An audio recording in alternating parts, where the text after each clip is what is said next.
It's important that your customer experience efforts reflect the promises your brand makes to your customers. There's no hiding who you really are as a company. The brand promises are really empty words if the experience you're delivering doesn't live up to it, if you're not actually delivering what you say you're going to do or being who you say you are. Keeping your CX program aligned with your brand on this episode of the CX Leader Podcast.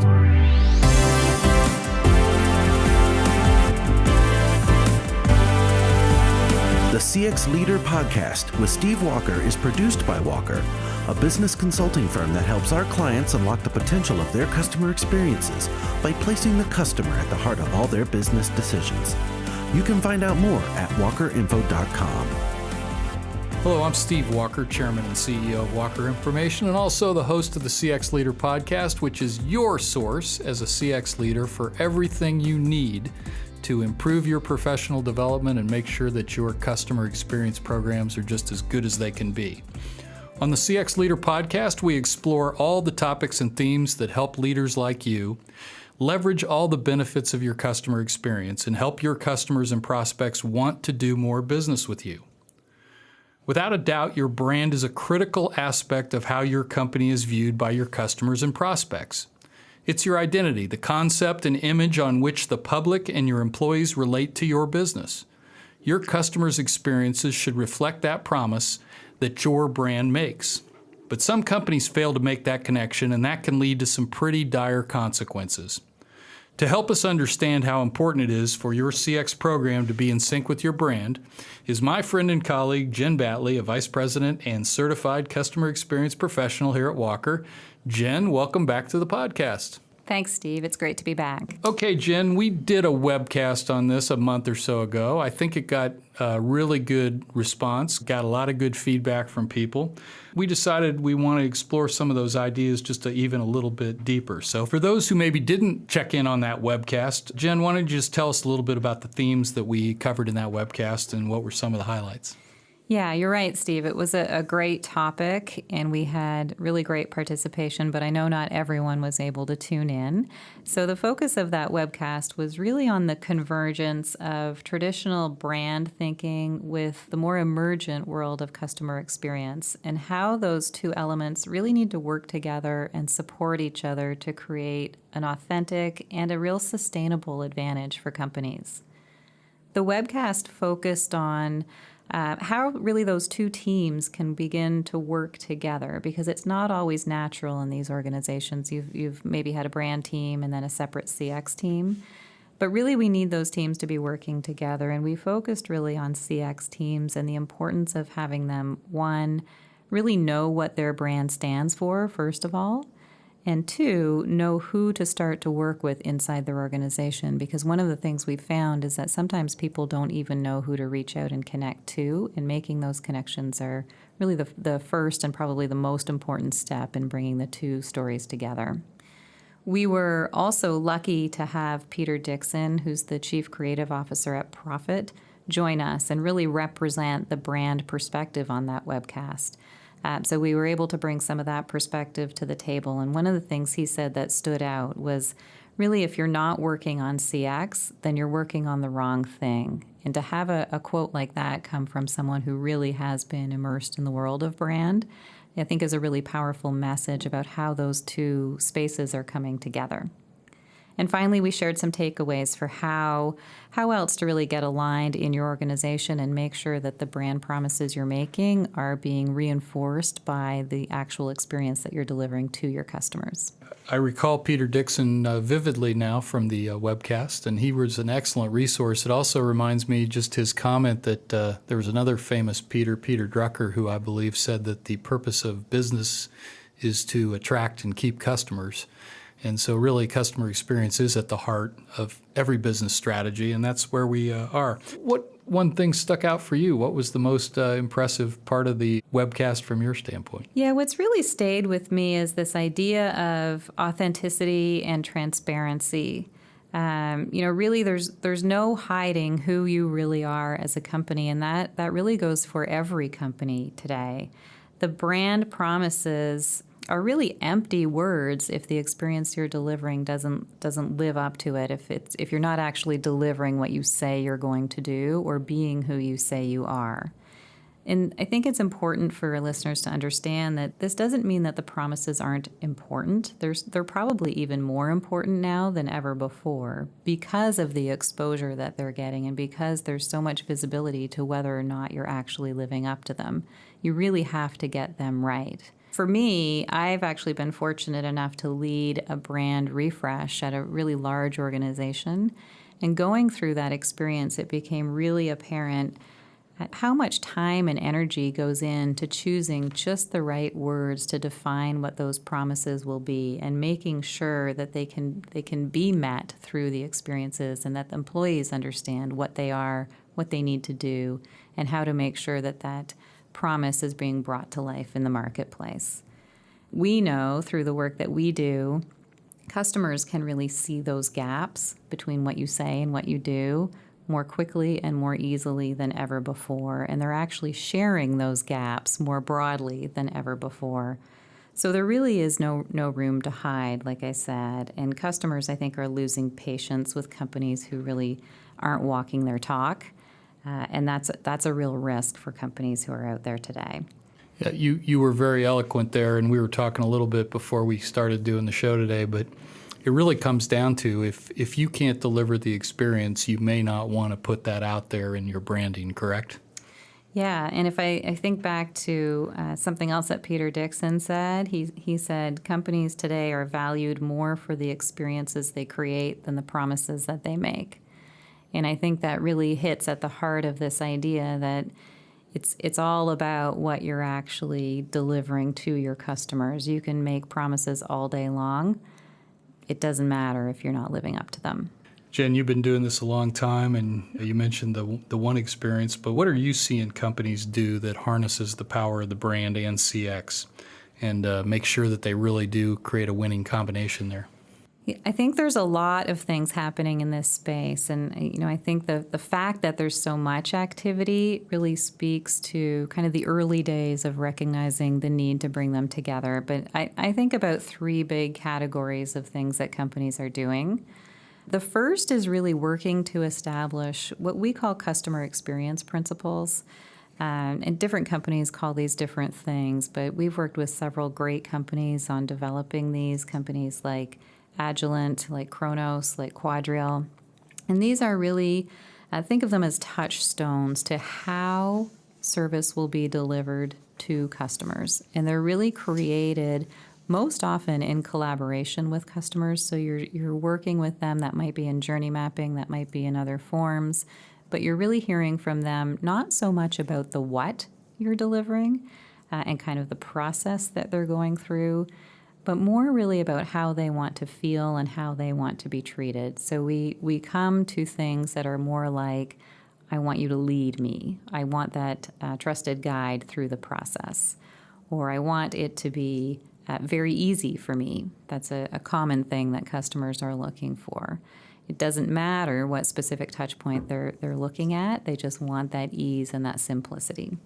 So coming up with a handful of these guiding principles that can really serve as touchstones for experiences and that line up with your brand promises and who you say you are is one of the big things we're seeing companies do today. All right, handful of principles. What else? I think the second one really builds from that, and it's instituting programs that will bring these principles to life. So once you have the principles, it's not good enough to just write them down and maybe put them on a poster or share them with a few people. You've really got to find a way to bring them to life, not just inside the organization, but also with your customers. So I think about a company like Aris.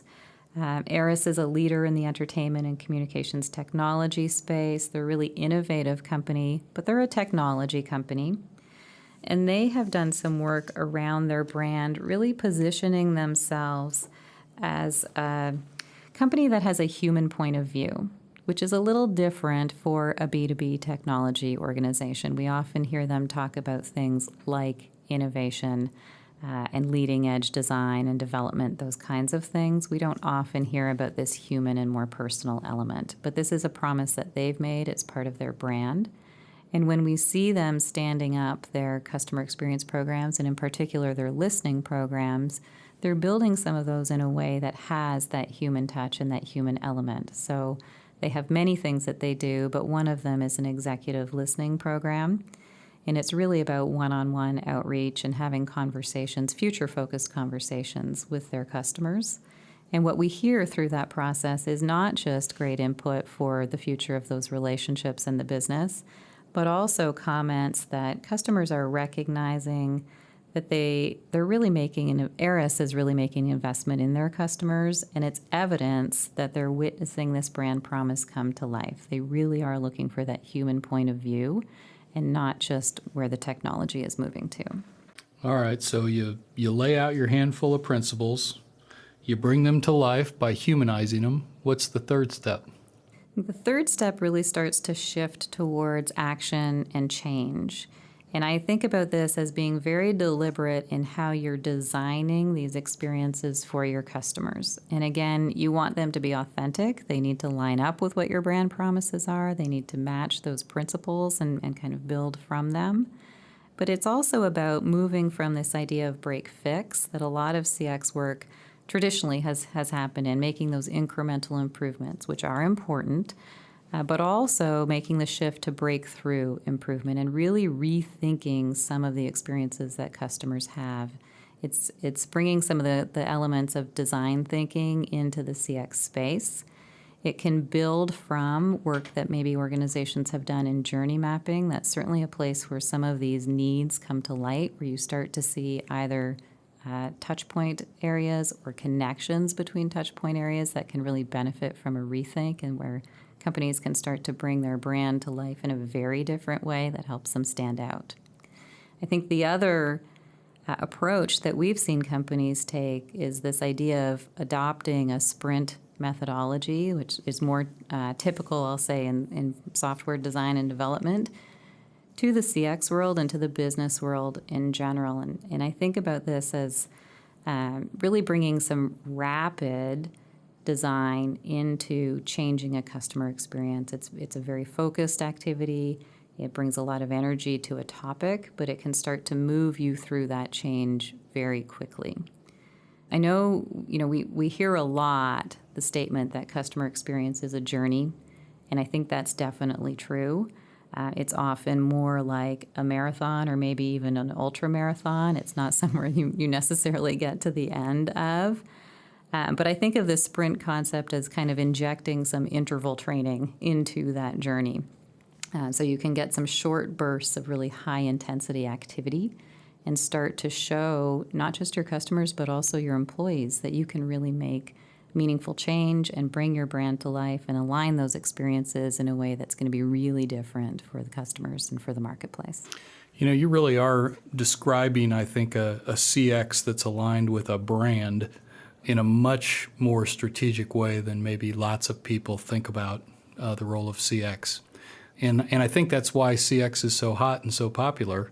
But it really is. It's not just about, listening to customers and fixing their problems. It's almost about coming up with things before the customer even thinks about it. Yeah, I think you're right. I think, customers have a hard time thinking about what that next innovation might be, but they can give you clues. And if you're willing to kind of stretch outside of your industry perhaps, or look to what's being disruptive in other places, you can really create some great new experiences.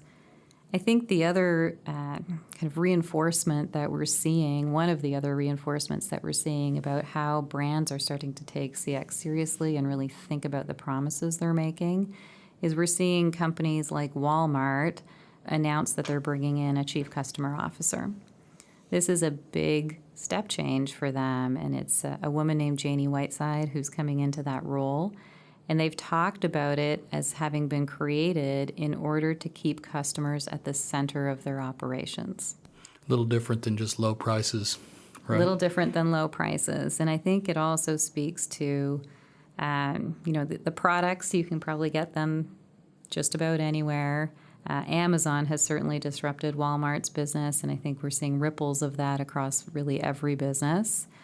But there's more to it than that. It's not just the product. It's not just the price. It's not even just the quick delivery or the ability to see it. There's a holistic element to that customer experience piece, and that needs to work within the confines of your brand promises as well. Remember when everybody's worried that Walmart was going to take over the world? Now, one step at a time. Yeah, now it's Amazon. I wonder who will get them. That's kind of an interesting conundrum. We'll do that on a different podcast. Jen Batley's my guest, and we're talking about the link between brand and CX today. Jen, anything else that you cared to share with our listeners today? Anything else particularly that stuck out from our webcast? You know, Steve, I think we really hit on the big ones. I think what I'd come back to again is if you're a CX leader and you're listening today, I'll say one, if you didn't see the webcast, please go access it online. There's some really great learnings in there and some different perspectives.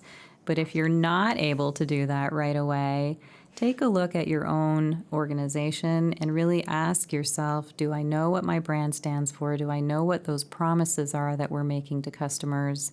And am I aligned with the team that's really working on those things? And make the first outreach to that group. If you're not connected, reach out and make the connection and start talking about how you can work together, because by working together, you're going to create those experiences that your customers are really going to value. Yeah. One of the other things we were talking about is just, and I've been doing this way too long, but it seems to me like CX has evolved very much like marketing did a generation ago. You know, marketing was kind of an extension of sales, but it was based more on what the customers needed. You know, it was the 4 Ps or 5 Ps or whatever we learned back at school. But, you know, CX, in order to be effective, it really has to transcend the entire organization, particularly as your products and services get more complex. So I don't know if you had a take on that, but... Yeah, I think that's right. And I think that the comparison to the evolution of marketing is a great one. And you know, marketing often owns brand. We're seeing more and more marketing also owns CX. It's just multiplying. And so the opportunities for those teams to work together and to create a broad reach to the customers and a really messaging that's really synced up is greater than ever. Well, Jen Batley is a vice president here at Walker. She's also a certified customer experience professional. And Jen, thanks again for being on the CX Leader podcast. Would you just share how people might want to get in touch with you if they want to continue the conversation on CX and brand? Yeah, this is a topic near and dear to me, so happy to talk. You can reach me by email at jbatley@walkerinfo.com. And of course, I'm on LinkedIn and also on Twitter at jbatley. You're good at Twitter. I admire that about you. Thank you. If you want to talk about anything else we discussed or about how Walker can help your business customer experience, you can contact me at steve.walker@walkerinformation.com or call me here in the U.S., 317-843-8890. Don't hesitate to reach out to me or Jen or any of the other great people here at Walker. We'd love to talk to you more about your customer experience program and objectives. And as Jen just mentioned, you can find more information about this subject on our website. We did host this webcast on aligning your brand in CX and published a helpful case study on this topic, and you can find those resources on our podcast show notes page at walkerinfo.com/podcast. And while you're there, don't forget to subscribe to our podcast so you can stay up to date with all of our future episodes. Thanks for listening to the CX Leader podcast, which is a production of Walker. We're a business consulting firm that can help you make customer experience your biggest competitive advantage.